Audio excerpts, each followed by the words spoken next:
آج ہم باب خیبر سے ہوتے ہوئے جا رہے ہیں جی دا فیمس خیبر پاس۔ راستے میں ہم دیکھیں گے تاریخی خیبر ریلوے ٹریک، اس کی ٹنلز اور اس کے برجز اور اس کی موجودہ صورتحال۔ اور یہ ہے بدھا کا 2500 سال پرانا سٹوپا۔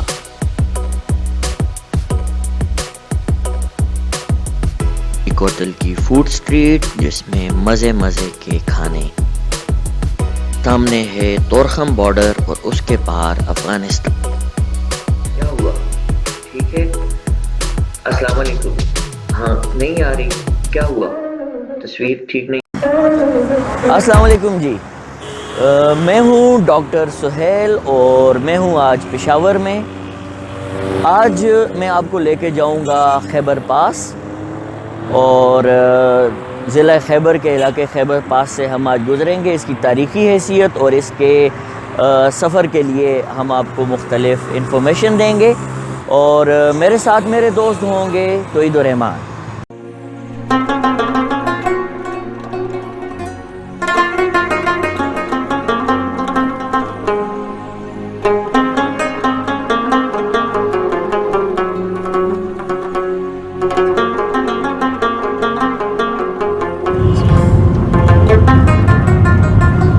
اس وقت ہم فیمس کارخانوں بازار سے گزر رہے ہیں۔ شاپنگ کے لیے بہت سارے لوگ یہاں پہ آتے ہیں، اور شاپنگ کے لیے بہت سارے لوگ یہاں پہ آتے ہیں، پنجاب سے بھی آتے ہیں، بلکہ زیادہ تر لوگ جو ہیں وہ پنجاب سے سیٹرڈے اور سنڈے کو آتے ہیں شاپنگ کرنے کے لیے۔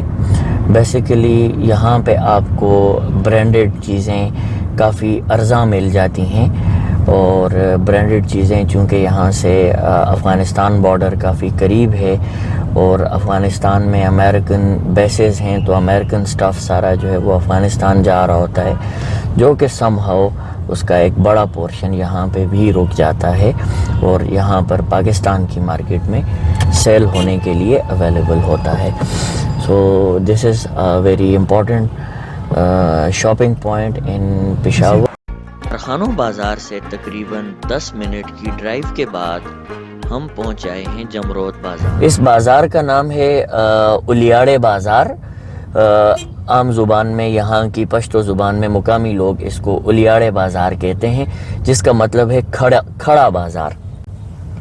کھڑے بازار سے مطلب یہ کہ یہاں پہ ہر چیز کھڑے فروخت ہوتی ہے۔ یہاں پر فکس دکانیں نہیں ہیں، بلکہ یہاں پر صرف سٹالز ہیں جہاں پر کھڑے ہو کر لوگ اپنی تمام اشیاء فروخت کرتے ہیں اور شام کو اپنے گھروں کو روانہ ہو جاتے ہیں۔ ہمارے سامنے مشہور زمانہ خیبر پاس ہے۔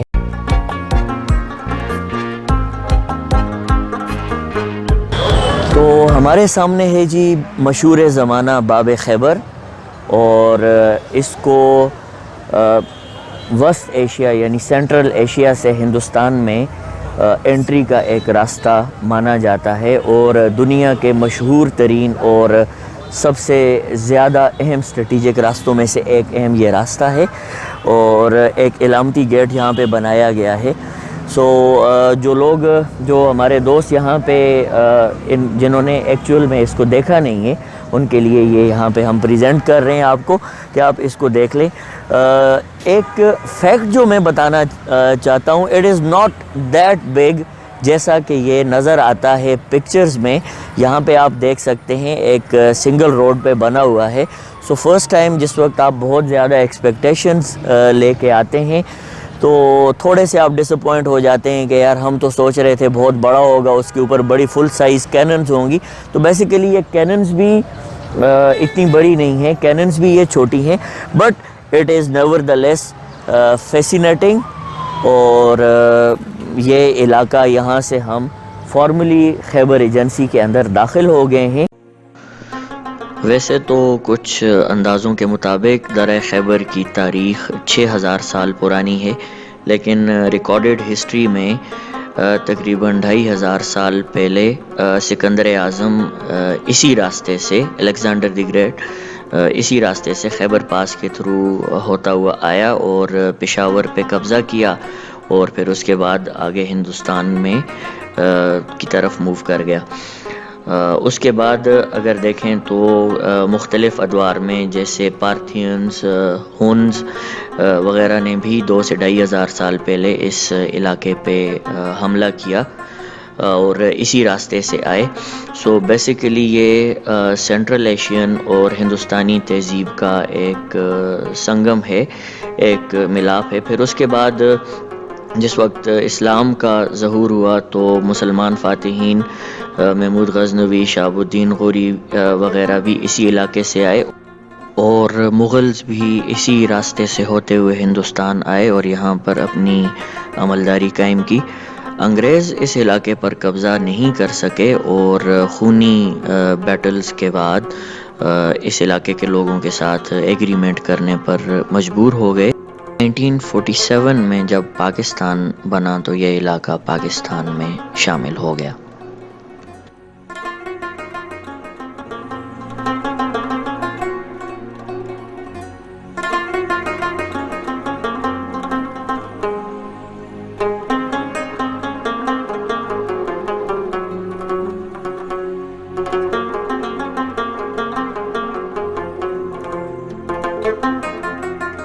ناظرین، 1890 میں انگریز کے زمانے میں تقریباً اس ٹائم پہ یہاں پر ریلوے ٹریک کا آغاز کیا گیا، اور ہمارے سامنے اسی ٹریک کا ایک برج ہے۔ ابھی ہم جا کر دیکھیں گے کہ اس ٹریک کی اس وقت کیا حالت ہے۔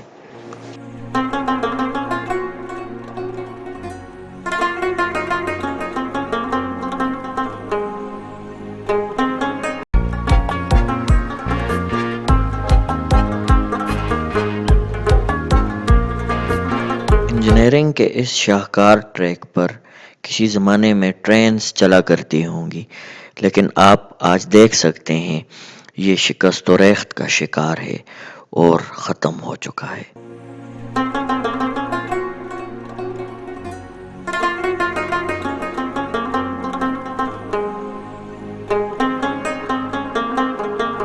انجینئرنگ کا یہ شاہکار ریلوے ٹریک انگریز حکومت نے تقریباً 1890 کے آس پاس بنایا تھا۔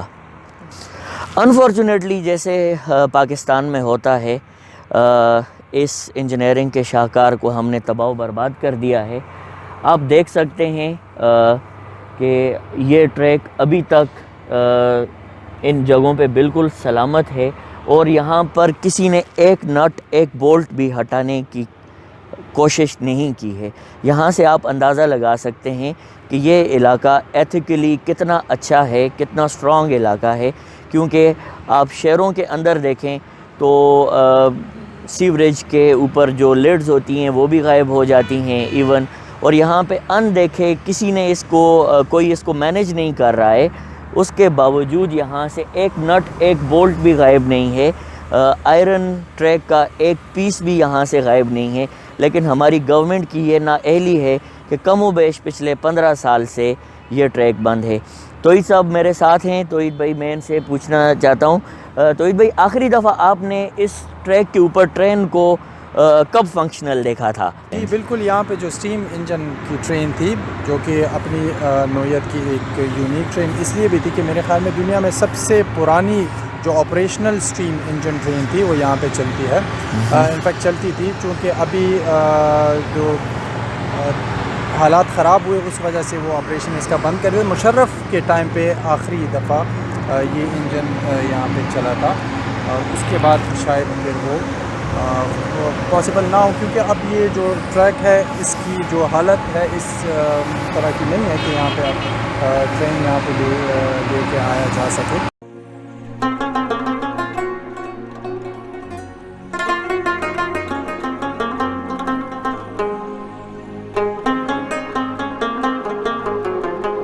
یہاں سے ہمیں جوائن کیا ہے، ہمارے ساتھ ہیں شعیب شنواری، جو یہاں کے مقامی ہے، اور آگے ہمارے ساتھ مختلف علاقوں میں ہمارے ساتھ تو شعیب بھی جائیں گے.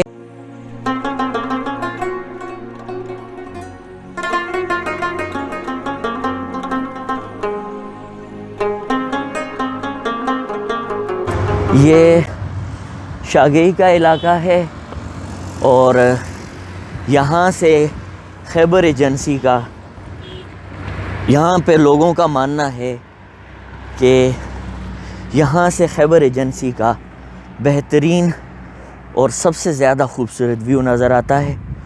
اوہ واہ، ونڈرفل. آپ یہاں پر دیکھ سکتے ہیں تہ در تہ پہاڑوں کا سلسلہ ہے اور بالکل ہمارے سامنے پشاور کا شہر ہے جو کہ فوگ کی وجہ سے نظر تو نہیں آ رہا ہے لیکن بالکل ہمارے سامنے ہے. اس شاگئی مونومنٹ کا افتتاح جنرل راحیل شریف نے کیا تھا اور اس وقت ہمارے سامنے جو دوسرا ہمیں نظر آ رہا ہے شاگئی فورٹ ہے. شاگئی فورٹ بیسیکلی ایک ملٹری بیس ہے اور اسٹریٹجیکلی انتہائی اہم فورٹ ہے یہ. اور اس کی ایک دوسری اہمیت یہ ہے کہ ملکہ وکٹوریہ اور پرنسس ڈیانا اور اس کے بعد ان کی جو ابھی کیا ہیں وہ بہو ہیں جو ابھی پاکستان آئی تھی، انہوں نے بھی اس علاقے کا دورہ کیا ہے اور ہم اندر آپ کو نہیں دکھا سکتے ہیں کیونکہ یہاں جانے کے لیے آپ کو اسپیشل پرمیشن چاہیے ہوتی ہے جو کہ انفارچونیٹلی ہم نہیں لے سکے ہیں. تو یہ کون سا علاقہ ہے؟ یہ ابھی علی مسجد کا علاقہ ہے. یہاں پہ ایک کافی پرانی مسجد ہے جو کہ ابھی تھوڑی دیر بعد آپ کو نظر آئیں گی. سامنے ہمیں 143W چترال اسکاؤٹس علی مسجد فورٹ نظر آ رہا ہے اور اس علاقے کی ایک خاص بات یہ ہے کہ یہاں پر جگہ جگہ پہاڑوں پر ملٹری کی چیک پوسٹ ہیں اور کیونکہ اسٹریٹجیکلی یہ علاقہ بہت اہمیت کا حامل ہے. تاریخی لحاظ سے بھی اس علاقے کی ایک بہت اہمیت ہے کیونکہ علی مسجد کا ہی علاقہ ہے جہاں پر انگریزوں کو 2 دفعہ شکست ہوئی ہے. ایک دفعہ جب انگریزوں نے حملہ کرنے کی کوشش کی تو یہاں کے مقامی قبائل نے ان کو یہاں سے مار بھگایا اور دوسری دفعہ بھی جب انگریزوں نے یہاں پہ حملہ کیا تو علی مسجد کے مقام پر ہی ایک خون ریز جنگ میں انگریز یہاں کے مقامی قبائل سے شکست کھانے کے بعد یہاں سے پسپا ہو گیا. کٹا کشتا کے علاقے سے ہم گزر رہے ہیں. یہاں پہ ایک چھوٹا سا بازار ہے جہاں پہ آپ کو اگر چائے کی طلب ہے یا کچھ آپ کھانا پینا چاہتے ہیں تو یہاں پہ آپ کھا سکتے ہیں.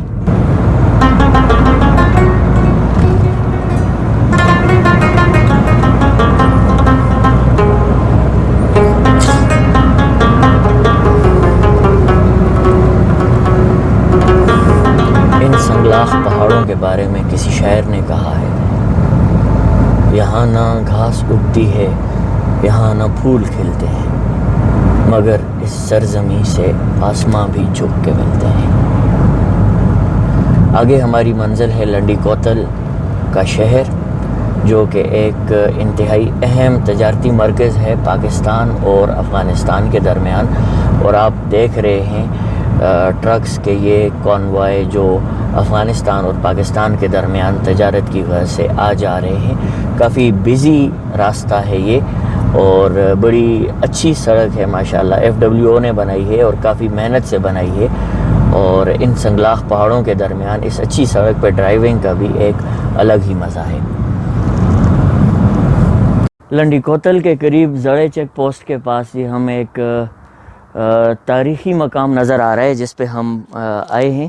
یہ کوئی بدھ مت کا اسٹوپا نظر آ رہا ہے یا کوئی شاید تاریخی زمانے کی کوئی عمارت ہے جس کا ہمیں مقامی لوگوں سے اور باقی بھی جو یہاں پر ہیں آفیشل ان سے ہمیں کوئی خاص اس کی ہسٹری کا پتہ نہیں چلا ہے.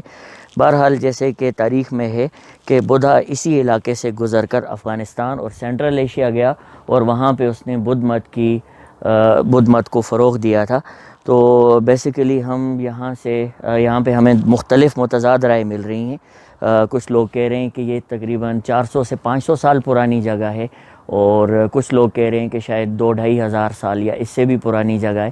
لیکن اس کے آرکیٹیکچر سے یہ بدھ مت کا اسٹوپا نظر آ رہا ہے، جو کہ غالب گمان یہ ہے کہ یہ بدھ مت کے زمانے کی بنی ہوئی کوئی عمارت ہے، اسٹوپا ہے، جو کہ کم و بیش 2.5 ہزار سال پرانا ہوگا۔ اس کو ہم مزید قریب سے نہیں دیکھ سکتے، بس یہاں تک ہی رسائی اس کی ممکن ہے۔ بہرحال it is a fascinating building, اور انتہائی زبردست اور ہسٹوریکل مقام ہے، اور یہاں پہ آ کے آپ کو ایک انتہائی ڈفرینٹ فیلنگ ہوتی ہے، اور maybe when you think about it as a building of Buddha's age, so you can feel, maybe possibly you can feel Buddha or the ambience of Buddha around it, so it's a wonderful place, no doubt. Stupa تک پہنچنے کا راستہ انتہائی دشوار گزار ہے، گاڑی کے راستے یہاں پہ آنے میں ممانعت ہے، سو ہمیں پہاڑوں کے درمیان سے اترنا پڑے گا۔ اس راستے سے جی ہم اب نیچے اتریں گے، وہاں سامنے روڈ پہ ہماری گاڑی کھڑی ہے، اور وہاں تک ہمیں اسی راستے سے جانا ہے۔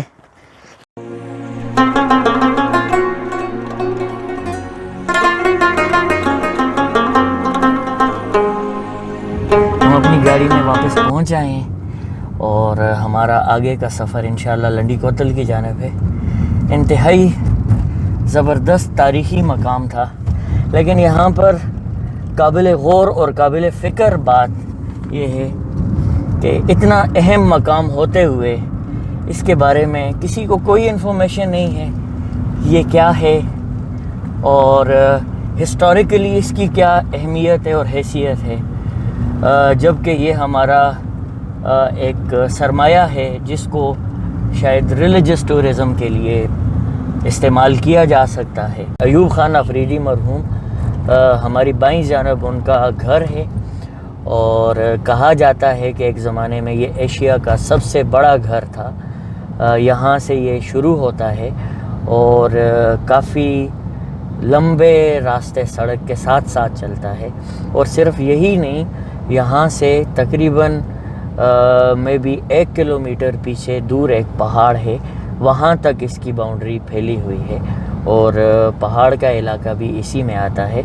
لنڈی کوتل میں داخل ہوتے ہی آپ کو پہاڑوں کے اوپر روڈ سائڈز پہ مختلف ملٹری بیچز نظر آنا شروع ہو جاتے ہیں، یہ انگریزوں کے زمانے سے لے کر اب تک اس علاقے میں رہی ہیں، جیسا کہ یارک اینڈ لینکاسٹر، 7th تیرا ایکسپیڈیشن، کیمرونین پیٹرول، 11 پانڈوز وغیرہ وغیرہ۔ لنڈی کوتل ریلوے اسٹیشن کے بعد سے لنڈی کوتل بازار کا علاقہ شروع ہو رہا ہے، اور لنڈی کوتل کا بازار کافی بڑا بازار ہے، میں پہلے اس کو دیکھ چکا ہوں، لیکن ایک انتہائی قابل فکر بات یہ ہے کہ انتہائی اہم ٹریڈ راؤٹ کے کراس روڈز پہ ہونے کے باوجود یہ علاقہ عہد حاضر کے جدید تقاضوں کو پورا نہیں کر سکا۔ یہاں پر شاپنگ مالز جدید نہیں ہیں، تو بہت بڑے ہیں، لیکن اسی پرانے طرز پہ موجود ہیں۔ حالانکہ جتنا ٹریڈ پاکستان اور افغانستان کا میجر ٹریڈ اس علاقے سے ہوتا ہے، اس علاقے کو ایک انتہائی پوش اور زبردست علاقہ ہونا چاہیے تھا، ویل بلٹ علاقہ ہونا چاہیے تھا، لیکن اس علاقے کی پسماندگی کا عالم یہ دیکھیں کہ ابھی تک دکانیں کچی ہیں اور گھر بھی کچے ہیں۔ ہزاروں سال سے یہ راستہ سینٹرل ایشیا اور ہندوستان اور پاکستان یعنی کہ اینشنٹ انڈیا کے درمیان تجارت کے لیے استعمال ہوتا رہا ہے۔ ایک انتہائی اہم بات کہ ہم ہندوستان میں تاج محل کا ذکر سنتے ہیں یا اور بہت ساری اہم عمارات کا ذکر سنتے ہیں، یا پاکستان میں ہم بادشاہی مسجد کا ذکر سنتے ہیں، تو وہاں پر جو پتھر استعمال کیا گیا ہے اس کو سینٹرل ایشیا سے یعنی تاجکستان، ازبکستان اور افغانستان کے علاقوں سے اس وقت لایا گیا تھا اور اسی راستے سے لایا گیا تھا۔ اتنا اہم ٹریڈ راؤٹ ہونے کے باوجود یہ ایک سٹل پسماندہ علاقہ ہے۔ بازار ہیں تو کافی بڑے ہیں، لیکن انتہائی پرانی طرز تعمیر پہ ہیں، جدید دور کے تقاضوں کو ابھی تک یہ اڈاپٹ نہیں کر پائے ہیں، اور یہ ایک انتہائی قابل غور بات ہے اور قابل فکر بات بھی ہے کہ اتنے اہم راستے پہ ہونے کے باوجود اس طرح سے کیوں ہے۔ میں بھی کہ ابھی ہماری گورنمنٹ کو بہت سارے میئر لینے کی انتہائی ضرورت ہے۔ ہم جی ابھی لنڈی کوتل بازار کی طرف جا رہے ہیں۔ توحید بھائی، اچھا ہم بازار میں ہی ہیں۔ ہاں، اور یہ ایسا انڈر گراؤنڈ ہے کہ جو آپ نیچرل طریقے سے یہ تو بڑی انٹرسٹنگ بات ہے۔ توحید نے ابھی ہمیں بتایا ہے کہ یہ کوئی نیچرل طریقے سے انڈر گراؤنڈ قسم کا بازار ہے، جو کہ میں ابھی تک سمجھا نہیں ہوں کہ کیسے نیچرل طریقے سے انڈر گراؤنڈ بازار ہے، لیکن کافی انٹرسٹنگ ہے، اور واقعی یہ زمین کے نیچے نیچے ہم جاتے جا رہے ہیں۔ لیجئے جی، ہم لنڈی کوتل کی فوڈ اسٹریٹ میں انٹر ہو چکے ہیں، چونکہ یہاں پہ بنانے ہی نظر آ رہے ہیں، اور یہاں پہ تو فی الحال بنیان نظر آ رہے ہیں۔ السلام علیکم۔ تو یہاں پہ گوشت کا کافی زیادہ نظام ہے اور بڑے لذیذ ٹکے ہیں۔ السلام علیکم بھائی جان۔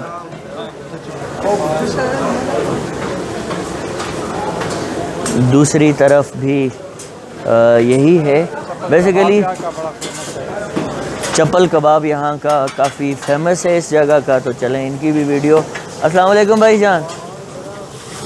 فوڈ اسٹریٹ کا یہ ایک اور سیکشن ہے جی، اور یہاں پر لگ رہا ہے کہ مچھلی بن رہی ہے، اور یہاں کچھ سویٹس بھی نظر آ رہے ہیں۔ گجریلا یہاں پہ بن رہا ہے کھوئے کے ساتھ ساتھ، کافی مزیدار ہے۔ یہاں پہ مرغیاں اور چرگ بھی موجود ہے، اور چلیں جی یہاں پر کلول لوبیا، چنے وغیرہ اور چاٹ بھی موجود ہیں۔ جی لنڈی کوتل بازار سے نکلنے کے بعد ہم لوگ واپس مین روڈ پہ آ چکے ہیں، اور یہ راستہ سیدھا آگے تورخم بارڈر کی طرف جاتا ہے۔ سامنے آپ کو ریلوے ٹنلز نظر آ رہی ہیں، اور انتہائی زبردست علاقہ ہے یہ۔ ابھی مجھے توحید نے بتایا ہے کہ کم فاصلے پر ٹنلز کی سب سے زیادہ کنسنٹریشن، مطلب کہ number of tunnels in smaller area, اس کا بھی اس علاقے کے پاس ورلڈ ریکارڈ ہے۔ اور انتہائی حیرت انگیز بات یہ ہے کہ یہ ٹنلز آج سے تقریباً 130 یا 140 سال پہلے بنائی گئی تھیں، جس وقت ٹیکنالوجی بھی اتنی زیادہ نہیں تھی۔ یہاں پر چیک پوسٹ بہت زیادہ ہیں، اور تقریباً ہر چھوٹے بڑے پہاڑ پر ایک ملٹری کی ایک چیک پوسٹ موجود ہے۔ اس وقت ہم اسی پرانے ریلوے ٹریک کے ایک برج کے نیچے سے گزر رہے ہیں، اور اس کے بعد پھر ہمیں ایک ٹنل نظر آ رہی ہے۔ اور دیکھیں جی، انگریز کے پاس اس زمانے میں بھی کتنی ٹیکنالوجی رہی ہوگی کہ اتنے سخت اور دشوار گزار پہاڑوں میں انہوں نے یہ بریجز اور ٹنلز بنائے ہیں۔ اور اس برج کی خاص بات یہ ہے کہ اس کے نیچے سے ابھی ہم گزرے ہیں، اور ایک یو ٹرن لینے کے بعد ہم دوبارہ اس برج کے نیچے سے واپس گزریں گے۔ یہ ابھی آپ کو دکھاتے ہیں، دیکھیں ہم اس برج کے نیچے سے واپس گزر رہے ہیں، اور سامنے ہمیں وہی ٹنل جس کا میں نے ذکر کیا تھا ابھی ہمیں دوبارہ نظر آ رہی ہے۔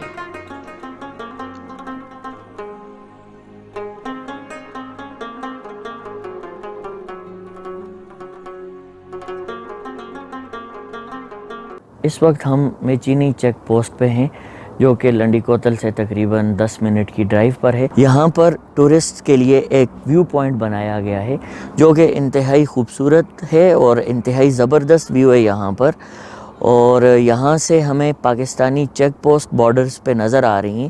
وہاں سامنے نمبر 1 اور نمبر 2 لکھا ہے جو ہماری چیک پوسٹ کے نمبر ہیں۔ سامنے نیچے کا جو علاقہ نظر آ رہا ہے یہ تورخم بارڈر ہے، اور یہاں سے اس طرف افغانستان کا علاقہ ہے۔ بارڈر سے سامنے بھی دیکھیں تو افغانستان کا شاید کوئی بارڈر ایریا نظر آ رہا ہے یا کوئی شہر نظر آ رہا ہے، اور کافی آبادی وہاں پہ نظر آ رہی ہے۔ واپس آتے ہیں، میرے پیچھے یہاں نیچے جو آپ کو قلعہ نظر آ رہا ہے، یہ اس کو مقامی لوگ ذبح خانہ کے نام سے یاد کرتے ہیں۔ اس وقت ہم پشتو زبان کے ایک مشہور شاعر حمزہ بابا یا امیر حمزہ خان شنواری کے مزار پہ ہیں۔ پشتو زبان کے انتہائی بزرگ اور قابل احترام سمجھے جانے والے یہ شاعر، ان کا تعلق لنڈی کوتل سے ہے، اور لنڈی کوتل شہر کے بالکل مضافات میں ان کا مزار ہے۔ حمزہ بابا کے مزار سے ہم اپنا پشاور کی طرف کا واپسی کا سفر شروع کریں گے۔ تو لیجیے ویورز، ہم واپس پشاور پہنچ چکے ہیں، اور پشاور سے لنڈی کوتل کا ہمارا یہ سفر ختم ہوتا ہے۔ سمرائز کرتے ہیں، پشاور سے لنڈی کوتل تک تقریباً 46 کلومیٹرز کا یہ سفر ہے، اور راستے کے حالات آپ نے دیکھ لیے ہیں۔ کافی اچھی سڑک ہے اور بڑے اچھے طریقے سے جایا جا سکتا ہے۔ ہسٹوریکلی انتہائی رچ ایریا ہے۔ اگر آپ ہسٹوریکل پوائنٹ آف ویو سے ان چیزوں کو، ان جگہوں کو دیکھنا چاہتے ہیں تو 1 ڈے ٹور آپ بڑی آسانی سے کر سکتے ہیں۔ ویوز 1 ڈے ٹور کے لیے یہ ایک انتہائی آئیڈیل لوکیشن ہے۔ پشاور کے پولوشن زدہ ماحول سے نکل کر آپ ایک دم پہاڑوں میں آ جاتے ہیں، اور ودن این آور آپ پہنچ جاتے ہیں۔ بڑے اونچے پہاڑ ہیں، بڑے خوبصورت پہاڑ ہیں، اور کافی اچھا موسم ہوتا ہے۔ کافی کیا کہتے ہیں، کافی خوش، کون سا موسم ہوتا ہے؟ خوش میں کیا جو بھی ہے، بہرحال کافی اچھا موسم ہوتا ہے یہاں پہ۔ ایون گرمیوں میں بھی آپ پشاور سے اگر لنڈی کوتل آتے ہیں تو آپ موسم میں واضح ڈفرینس فیل کرتے ہیں، کیونکہ یہ سطح سمندر سے کافی ہائٹ پہ ہے، اور ہسٹوریکلی بھی ایک انتہائی اچھا مقام ہے، اور 1 ڈے ٹور کے لیے ایک آئیڈیل لوکیشن ہے۔ اگر آپ کو ہماری یہ ویڈیو پسند آئی ہے تو لائک ضرور کیجئے، اور کمنٹس میں اپنی آراء سے ہمیں آگاہ کریں تاکہ ہم اپنی ویڈیو کو مزید بہتر بنا سکیں۔ انشاءاللہ ایک نئی ویڈیو کے ساتھ آپ سے جلد ملاقات ہوتی ہے، تب تک کے لیے اللہ حافظ۔